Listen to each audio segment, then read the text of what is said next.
The views and opinions expressed in this podcast are simply that, opinions. All are presumed innocent until proven otherwise in a court of law. Sensitive topics are discussed. Discretion is advised.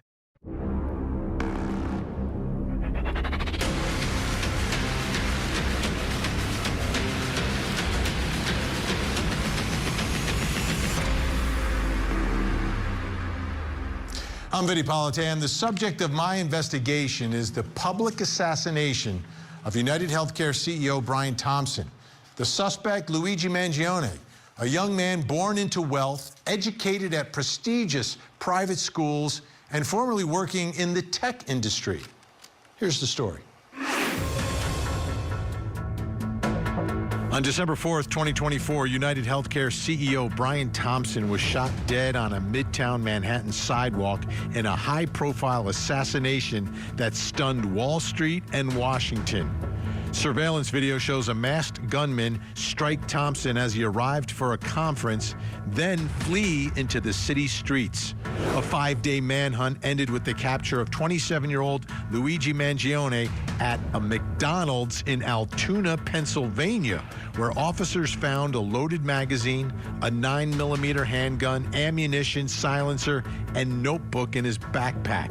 All items prosecutors say tie him to the killing. Ballistics tests reportedly matched the weapon to shell casings at the scene. Mangione has pleaded not guilty and is fighting to suppress that evidence, arguing the search violated his rights. From court galleries to online forums, Mangione has garnered unusual support from people critical of the health insurance industry and concerned about overreach in his prosecution, creating an odd public divide as both federal and state cases loom. So, he's been in court with his attorneys. Prosecutors have been there. This is a big, important hearing taking place where Mangione is trying to keep some evidence out of the case, like some really important evidence. Let's bring in Court TV field reporter Cody Thomas, who's been going through all of this. All right, let's go through it specifically. What specific evidence here is the defense trying to suppress from the trial? Well, Vinny, ultimately, they're trying to suppress some very key evidence and statements from Mangione's state trial in New York, arguing that all this evidence was obtained unconstitutionally through unwarranted searches and violations of his Miranda rights. Pretty much a violation of the Fourth Amendment if we're looking at it legally like that when searching the backpack that was on him at the McDonald's once he was arrested. So let's walk through a list of some of the stuff that they obtained from that backpack. So we start off with the gun. Of course, the gun that's allegedly used in the assassination of Brian Thompson, supposedly a 3D printed firearm as well, which is interesting, but that is the gun that they obtained into evidence. And then we move along to the silencer and the ammunition. Now, having this silencer, that, looking from the prosecution's angle, that could suggest a plan trying to keep things discreet if you were to go try and shoot somebody. And of course, we know the ammo matches the casing that were also found at the scene. Now, Vinny, we move along to the red notebook that was found in the backpack. Now, this notebook contains his alleged manifesto that prosecutors say pretty much details his whole plan and the reasoning behind it, behind shooting United Healthcare CEO Brian Thompson. And so then, Vinny, they took a bunch of other little writings and scribbles that Mangione had in his backpack, including this to-do checklist. Now, this to-do list had handwritten escape routes and hand-drawn maps. The checklist mentions looking at flights across the Midwest from Pittsburgh. It mentions buying certain shoes that aren't too distinguishable. It also mentions plucking his own eyebrows, Vinny, which is very interesting because those very distinguishable eyebrows are what kind of got him caught up at the McDonald's where he ultimately got arrested. And then we move on to just some other items in the backpack, Vinny. And speaking of eyebrows, you can see on this image here on the screen, there's a lot of grooming supplies that was obtained out of the backpack. The MacBook here. He also had a pocket knife and zip ties and batteries and all other sorts of things there. He had face mask and a lighter. More bullets we can see on the screen there, AirPods, just a lot of different things, Vinny. There's a blue camera in the top left of the screen there, too.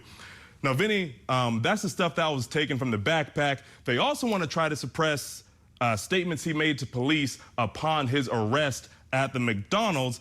him giving the fake name as Mark Rosario. They say that these statements are a violation of his rights because they didn't read him his Miranda rights before they started questioning him. So that's pretty much a list of everything they want to suppress Vinnie. And, looking at this list, especially the things that were found in the backpack, this is just about every piece of overwhelming evidence that the prosecution needs in this case. So it'll be interesting to see what the judge rules here as far as the evidence that will be admissible. Yeah, absolutely crucial. And that brings us to the first question in our investigation tonight. Can prosecutors win this case without this evidence? All the evidence Cody just went through. If that gets suppressed by the judge says, violated his constitutional rights, it's not coming in, jury's not going to see it, can prosecutors still win this case? Joining me, New York criminal defense attorney, former prosecutor Chase Brown, and former prosecutor, criminal defense attorney at Gelman Law, David Gelman. Great to have you both here. Chase, I'll start with you. What are your thoughts here? If, and we're presuming, right? We're presuming the judge suppresses this stuff. Not coming in, jury's not getting it. Can prosecutors still win this case? That's a very, very interesting question. The answer is I would say no.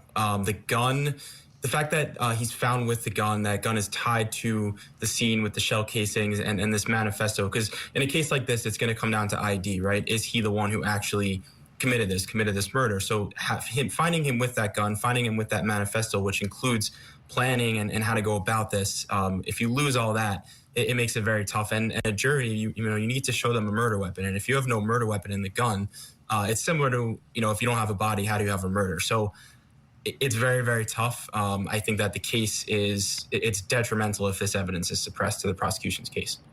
David Gelman, what are your thoughts here? This evidence doesn't come in. You don't get the bullets. You don't get the manifesto that you can't call a manifesto anyway.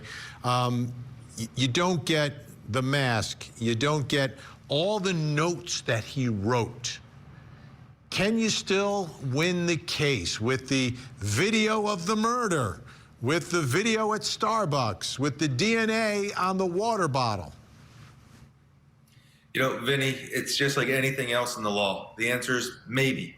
Now, look, not having this evidence, it's not going to be great for the prosecution. You'd love to have the gun. You'd love to have the bullets, the manifesto, all the things that were found in the backpack. However, if you don't have it, you do still have some other ammo, literally. You have the video like you were talking about. You have DNA. You do have some of his statements if and when the judge will allow them to come into play.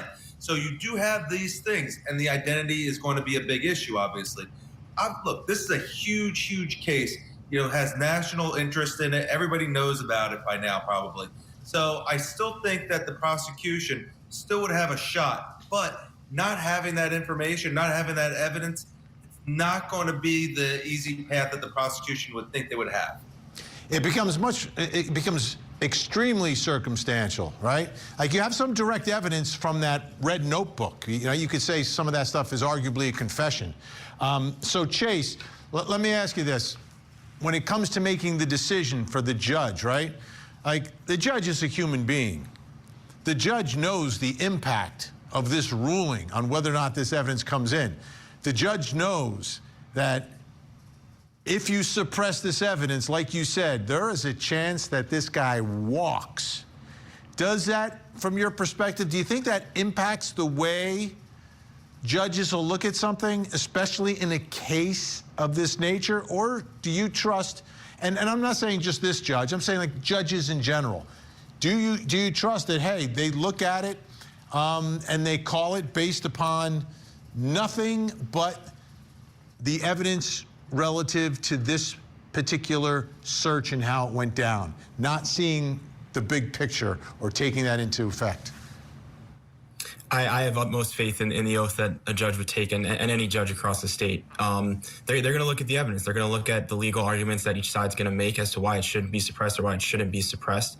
No one case is worth it, as I like to say. So they're going to stick. I mean, again, they are human beings, but they're going to stick by the oath they took to follow the law and the arguments and the case law that's out there as to whether the search is legal or not. I understand there are huge implications around this case. It is getting the attention in the press.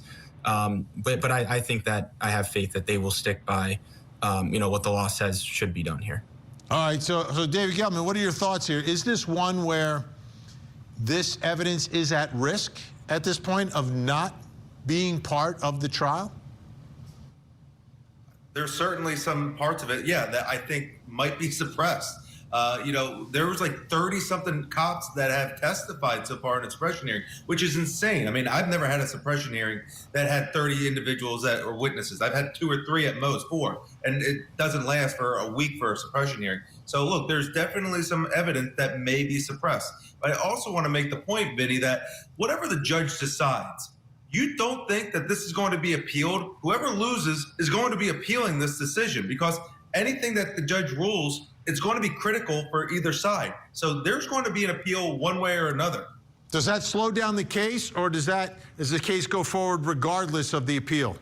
Will it be appealed just of the issue, or will it be something at the end of the case? Because prosecutors, if it's a not guilty, they can't do anything.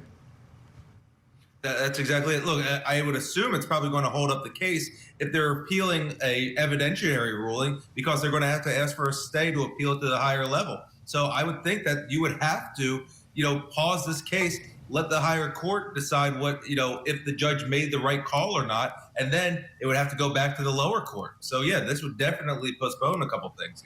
All right, Chase Brown, I'm going to give you a promotion but a pay cut. You're the judge here. Are you going to suppress this evidence? Do you think the police did the right thing? I think they did. I'm not going to suppress the evidence. I think this is a clear search incident to lawful arrest. When he gives a fake name, they then search his immediate belongings. They're not going into his phone. They're not going into his computer. They're searching essentially his grab area, and that's a classic, in my opinion, search incident to lawful arrest.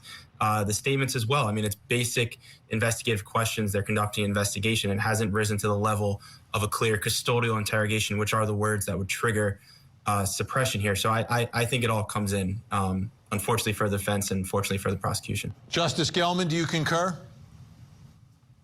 I have to agree with Chase. I don't think they did anything wrong. This was exigent circumstances. You're talking about a dangerous individual they were looking for. They had to make sure that in that backpack there wasn't any bombs or anything that could cause harm to anybody else. And that's what the law says, that you can do that search incident to arrest, as Chase was saying. So I do think that the evidence will stay in. I think the statements will stay in. All right. Our guests are going to stick around. They're staying in also. Coming up next, is it surprising that Luigi Mangione got caught so easily? I want to be clear.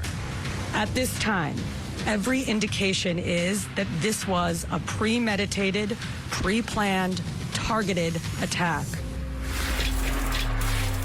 The Court TV podcast will return. Good morning, everyone.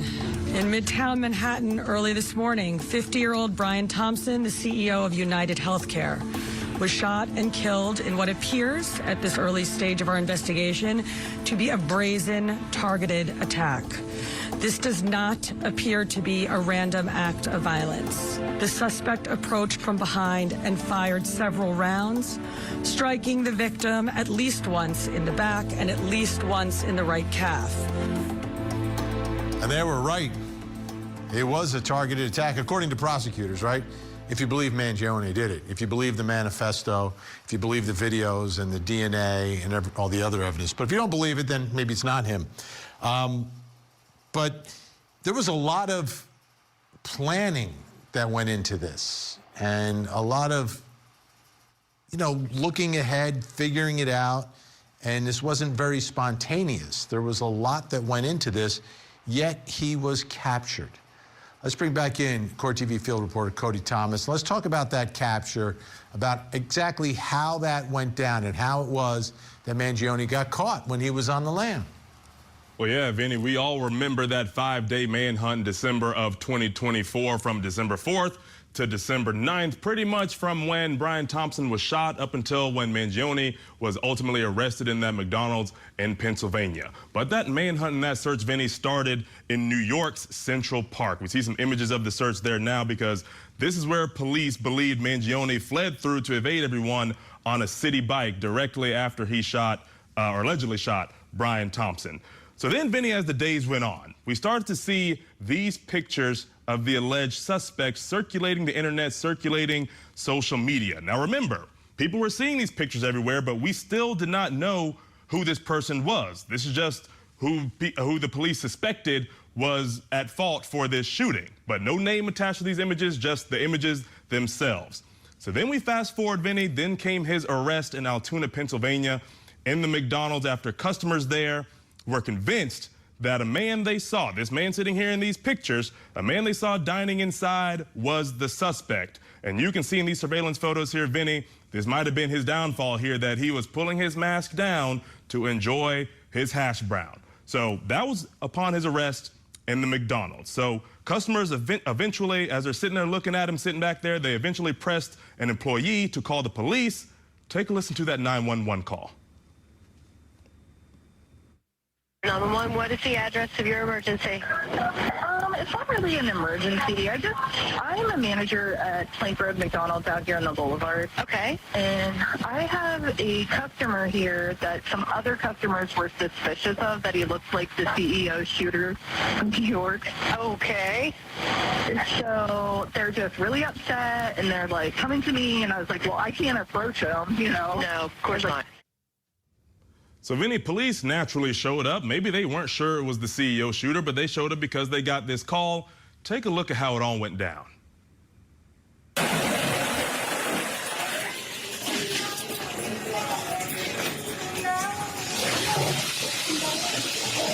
Yes, sir. There you go.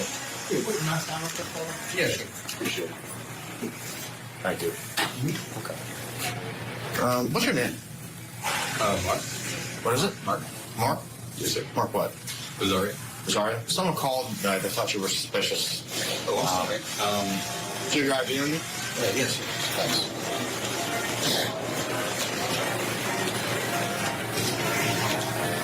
Thought she looked like someone. You don't need to. You want to run? Where are you from? Player 6, 2729 out of New Jersey.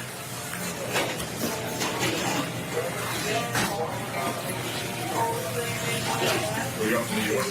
Romeo 6807 521 07982. Should come back to a month.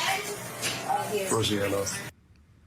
So Vinnie caught while he was sitting there enjoying his hash brown at McDonald's with his mask off, but then eventually giving police that fake name of Mark Rosario. Now remember, no one in the country knows who he is at this point. They don't know his name is Luigi Mangione, so that poses the question, if he had given his real name, I wonder if police would have just let him go right there at that point.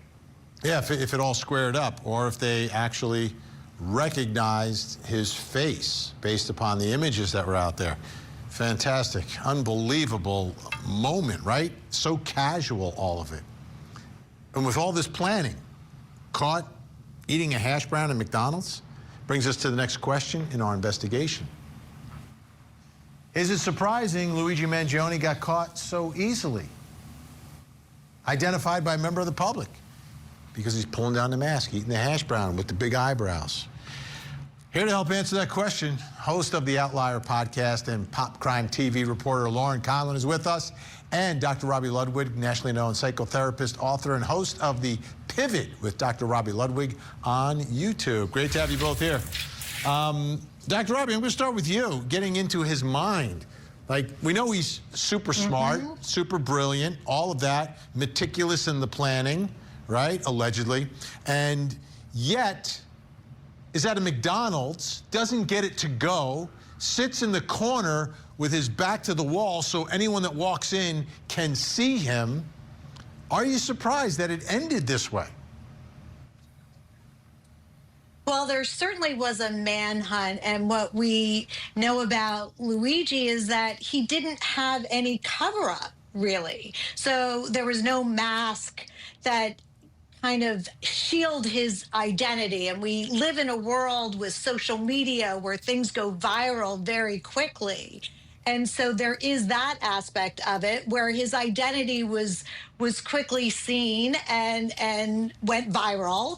And also, it's not so uncommon for some of these grievance-driven kind of lone shooters to plan the crime really well, but they don't really know how to handle it post the crime. And that's where things begin to deteriorate. We see that he got hungry, he got stressed, and slowly, whatever plans he had, he wasn't very good at disguising the crime that he committed as time went on. So we also have good detective work out there. So it was a big story. His face was out there, and it's not uncommon for these kinds of crimes to unravel post the killing. Lauren Conlin, are you shocked? Because, I mean, there was this huge manhunt. His image is posted everywhere. I know he got wind of it. And, I think it was even the outsiders. Was it Pony Boy or Soda Pop or somebody went and they changed the color of their hair? These are obvious things you can do. Obvious, but he didn't do any of them. He looked exactly the same. He's got the same eyebrows, that same look, and he's uncovering his face in a McDonald's where he could have easily sat on the other side of the table and faced the wall to eat, but he didn't do any of that. Yes, and what's wild to me, Vinny, is that I do not believe he actually pulled his mask off until a little bit later. So I think it's wild that somebody in the McDonald's recognized him as the, quote, CEO shooter. Additionally, I've been in court every day for these suppression hearings. They've been very, very long days, but it was commented by an officer on the stand that nobody in Altoona wears a blue medical mask or masks at all. He actually said the words, "We have antibodies." So I think that was something else that maybe made people say, who's this guy sitting in Altoona with a mask? He doesn't really belong here. But no, I mean, it's crazy. He has the mask on, he pulls it down. We hear from the first responding officer, Officer Detweiler, who asked him to pull his mask down. We hear from him that he, in his mind, knew right away that this guy was the CEO shooter. And I think Cody mentioned this. If Luigi did not give the Mark Rosario ID, they wouldn't have had a problem. Once they were trying to run that ID through 911 dispatch, they couldn't get a match. That's when a problem arose. And they said, if you give us a fake name again, you will be arrested. And that's when he told the truth. He said, I'm Luigi Mangione. And it turns out that he used the Mark Rosario ID when checking into the hostel. So that actually kind of came up with a match later on. But it was just crazy to see this all unfold, because part of the argument is they're saying to him, if you give us a fake name again, we're going to arrest you. He gives a real name, and maybe a minute later, he's getting arrested and frisked and he's getting pat down. And the defense is like, so absolutely nothing changed here, but you're going to arrest him and then search him, which again is why we're here. Yeah, absolutely. Dr. Robbie Love, the other thing is, let's go back to the public, but what Lauren said there, that's interesting, right? People were suspicious because people from Altoona, we're not wearing these masks. I mean, COVID's over. We got the antibodies. Point. That's such a great point that Lauren brought up that I don't think of, in my city mind. But when you go out to those small towns, they notice outsiders and they notice people who don't seem to fit in or belong. And you have to remember, everybody is glued to their phone. This was a very big story and created a lot of stir very early on. So we have very smart people. We have little eyes all over the place looking, watching, and assessing. So, if you see something, say something. That was certainly what happened in this small town. And yeah, it's fascinating to know that small towns certainly are aware of who fits in and who doesn't. And in this case, it really helped them to solve a crime. Absolutely. Lauren Conlin, great to see you. You're doing great work covering all of this for everyone. We really appreciate it. Make sure you check her out. Outlier Podcast, Pop Crime TV. Dr. Robbie's going to stick around. Still to come. How strong is the prosecution's case? Now, back to the Court TV podcast.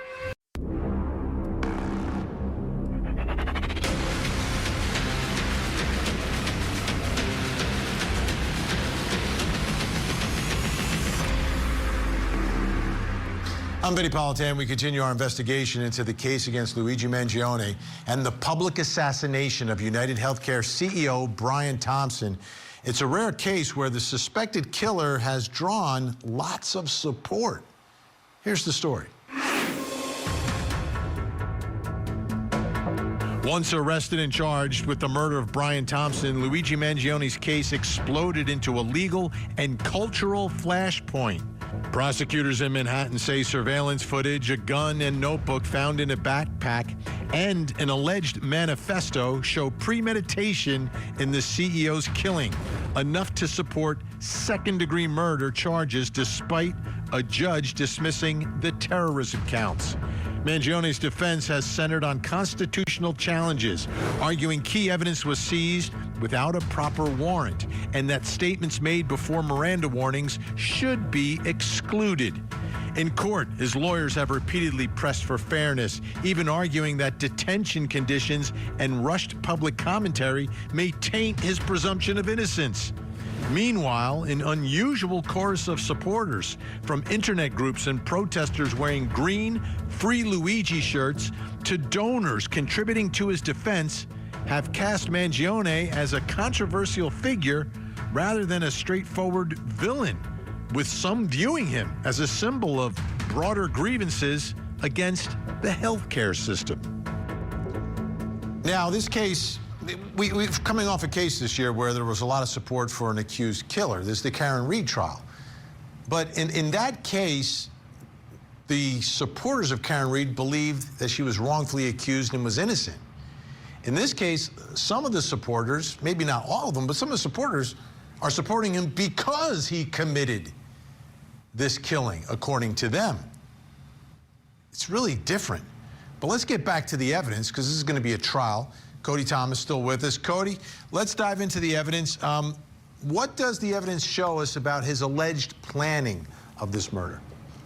Well, Vinny, the evidence does show that he allegedly set out to do this with a plan and with alleged intention. So let's walk through some of that evidence now. We begin with that to-do checklist that was found in his backpack by police. Now, that checklist, one of the bullet points on it, under the date December 5th, reads, buy black shoes, white stripe, too distinctive.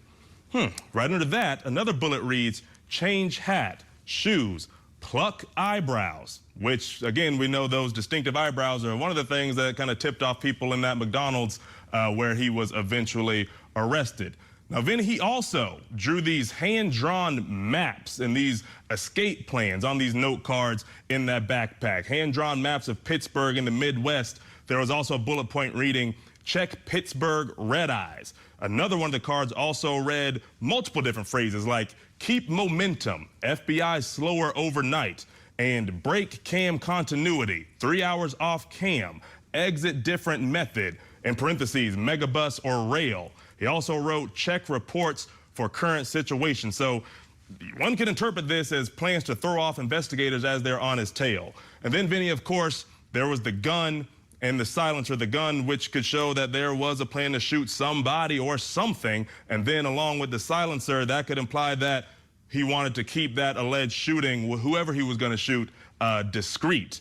Now, Vinny, there's also the red notebook that contains the alleged manifesto. And speaking of manifesto, a judge ruled that the word manifesto cannot be used whenever this goes to trial because the judge says that will be too prejudicial to the jury. Yeah. You can call it whatever you want. I call it a confession, the way it's written, what I read. Cody, thanks so much. So you've got all that evidence, plus all the evidence we knew about before the hearing, right? The videos, the water bottles, the checking into the hotel, the timeline that was put together in all of this, the escape route, the escape video. Brings us to the next question in our investigation. How strong is the prosecution's case here? Still with me, New York attorney Chase Brown, and joining me, former homicide detective and host of The Interview Room with Chris McDonough. Chris McDonough. All right, Chris, you've investigated a lot of homicides. Where does this one stack up in terms of how strong the evidence is? And right now we are presuming that the jury will get to see and hear all the evidence. Yeah, Vinny, I mean, if the jury does get to hear all the evidence, then right now the situation remains robust on paper. However, you know, you've got this premeditation plan, surveillance footage, you've got irrefutable visual circumstantial evidence, and throw the fake IDs in, that shows us deliberate flight and or preparation to flight. You know, Chase, when I look at this, I'm a former prosecutor like you, and you know, there's a lot of cases we cover on Court TV where I look at the evidence and I say, okay, this is going to be a challenge for prosecutors because of the evidence. Looking at this evidence, I'm like, I feel like you have everything that you would ever want as a prosecutor. You can say, I've got direct evidence, I've got circumstantial evidence, I've got video evidence, I've got audio evidence, I've got everything that I need. Am I missing something here? Or is this like a prosecutor's dream in terms of the evidence? Absolutely. I'm going to take that pay cut and I'm going to go back to the prosecution on this case and be able to make the prosecution arguments here. I mean, they do have everything. And I wouldn't be surprised to hear, you know, down the line at the trial that they have more stuff that they haven't shown yet. I mean, there's the phone work that they could do with cell towers and any electronic tracking that they maybe have not presented yet is always very, very important. I mean, they found the gun, they found documents that go to the planning. I mean, and, you know, again, the argument from the defense that I would try and put forward is identification. He's not the one who actually did this, but now you find him the same person with the murder weapon, with documents tracking him directly to that day and stuff he did. So this is a prosecution case all the way. The defense, you know, they're going to use this hearing as a discovery process. They're going to get as much as they can to set them up for trial and obviously, you know, fight the suppression, but it's a prosecution case all the way, in my opinion. Yeah, Chris, you know, if you compare this to the Idaho 4 killer, right? He made one mistake. Yep. It was a doozy, right? It was an absolute doozy. But it seemed like his planning much better than this alleged planning that took place by Mangione. And, you know, the Idaho 4 guy, he studied criminology, but he's not like an Ivy Leaguer. Like, what is it about the Ivy Leaguer? Is he like book smart and street stupid? What do you think? Well, you know, to get taken down by almost a Happy Meal at McDonald's just kind of tells us all we need to know. You know, sometimes the elevator doesn't go to the top floor with these guys. And for us, that's job security, Vinny. You got me, Chris. You got me. He got taken down by Happy. Chase, what's your take on him? Because there was so much planning, but so many things that were wrong, like the flirting with at the hostel, the using the same ID at the hostel that you decide to give to the cops at the McDonald's in Altoona. Like, now we've just connected you to the hostel. I mean, to me, every possible stupid mistake you can make, he made. And carrying the murder weapon with you. What criminal keeps the murder weapon days later? I think he wanted to get caught. It's beginning to seem that way. I think that he did what he set out to do, and that was it. He may have made some attempts to avoid getting caught, but he has the intelligence, and if you're trying to avoid getting caught, you're going to dispose of everything possible. You're going to get further away than Pennsylvania 5 days later. You're going to be across the country. You're going to be in a different country. I mean, you're going to make a lot better efforts to get out. I think that he set out to do what he did, and he wanted to get caught at that point, or he didn't really care if he got caught, because there's no way he took it seriously not getting caught, for that matter. Yeah, although after his arrest, I would like to see whether or not, you know, what he was thinking, you know, like, is it like, because he does seem kind of calm in the moment, but that first arrest. We did see him screaming in a moment. I don't know. We'll find out, though. We'll find out when this trial goes forward. Chris McDonough, great to have you. You just threw me off today. You just hit me from left field with that one. That was fantastic. Chase Brown, great to have you on. Coming up next, should prosecutors be worried about the potential jury? Luigi single-handedly brought us together and united us in the U.S. And I hope he understands that. This is the Court TV Podcast. Innocent until proven guilty. Innocent until proven guilty. Innocent.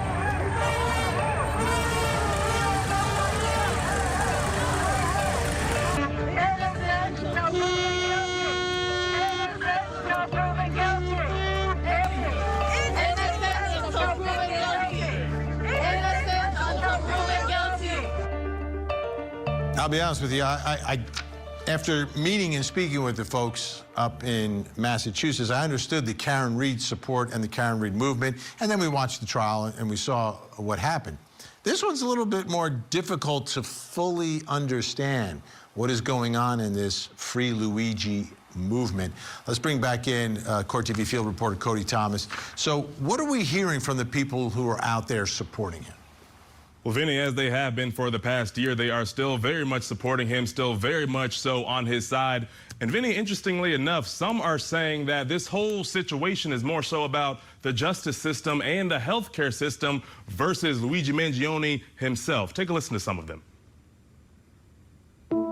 I really felt like it was important to be here, not only to accurately report back to supporters that can't be here today, but also to be able to feel the energy in the room and really experience the defense team in action. As Gen Z, I need the system to change, to shift in order to feel like I have a future in this country, and so I've been getting very politically active to make that happen. We basically slept in the tent for most of it, or rested in the tent, but it's always a good time on the line, even if you're suffering, because everyone has like fun stories, and by this time we all kind of know each other. When he was picked up initially by the police, he wasn't Mirandized. They called his notebook a manifesto. So what we have is a human being whose right to a fair, unbiased trial has been tarnished from the get-go. He should be treated like a human, not some animal in a zoo. He deserves to be treated with human rights, not be violated, to show that he is not alone. People are out here caring about him and supporting him. It's important to be here all the time to remind the public and the media the death penalty, it kills people. What needs to also be understood is that the death penalty makes other punishments like life in prison seem reasonable. It throws off our sense of proportionality. So, Vinnie, based off of these people, based off what we've seen for months, I don't imagine that these supporters will let up anytime soon, especially the ones online on social media. Yeah. I think someone had to tell the guy about the death penalty. They don't have it in New York. It's only in the federal case, not in the state case. But we'll have to go remind him. Thanks so much, Cody. Great reporting tonight. Okay, what really struck me there, the woman who was saying, I'm becoming politically active, like seeing this case as politics rather than cold-blooded murder. It's not a murder case, this is about politics. What? That brings us to the final question in our investigation this hour. Should prosecutors be worried about the potential jury?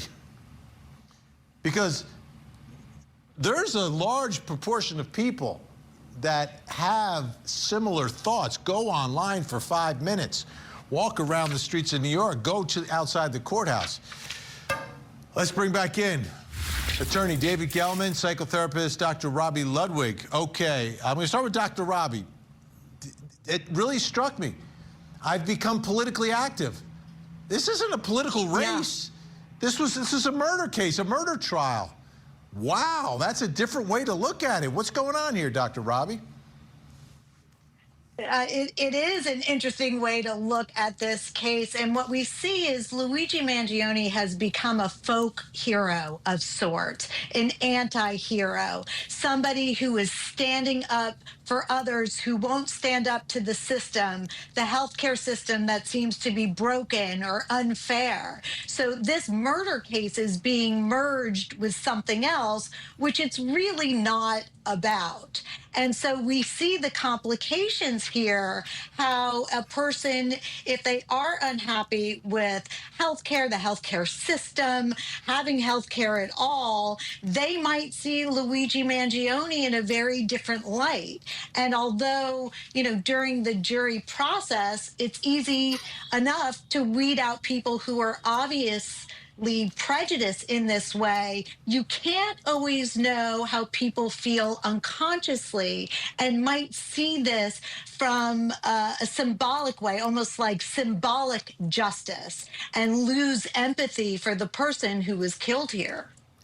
David Gelman, should prosecutors be worried here? Because it's not about 12 of these folks ending up in the jury. You just need one, and you can't get a conviction. What are your thoughts here?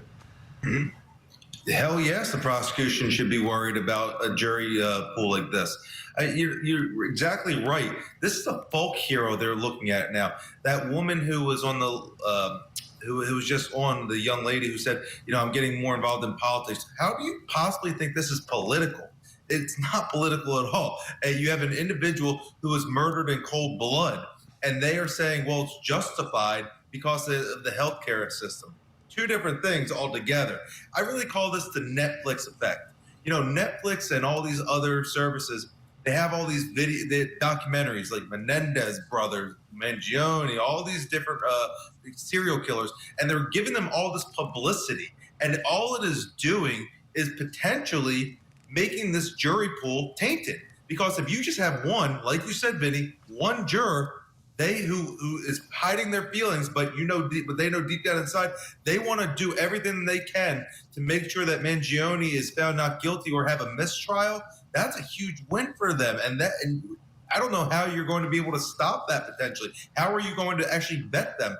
It's going to be very difficult. Yeah, especially if they're on a mission. We have about 30 seconds left here, Dr. Robbie. When I go online and talk about this case, and most of my followers are pretty hardcore law and order people. This case, there's a portion of them, whether it's 5%, 20%, whatever it is, they are like, free Luigi. They're saying it. Sometimes when people are good looking and intelligent and seem to stand for something good, there can be a lot of confusion out there between what good is and what, murder is. And so I think we're seeing that merge in this case, and hopefully, the right determination will be made here. Yeah, and I hope it's just based on the evidence and nothing else, as always. Big thank you, Dr. Robbie Ludwig, David Gelman. Great to have you on. This trial will be a big deal. The world will be watching. Well, sort of. New York and the federal system prohibit cameras from the courtroom, so no one except those who stand in line all night will actually see the trial, which in 2025 is absurd. There's enough distrust of our government as it stands. The least that the judicial branch can do is open up the doors, turn on the cameras. So when the verdict comes in, the public will understand it and trust it. The public is entitled to it. I'm Vinnie Politan. We'll keep digging for answers as the investigation continues.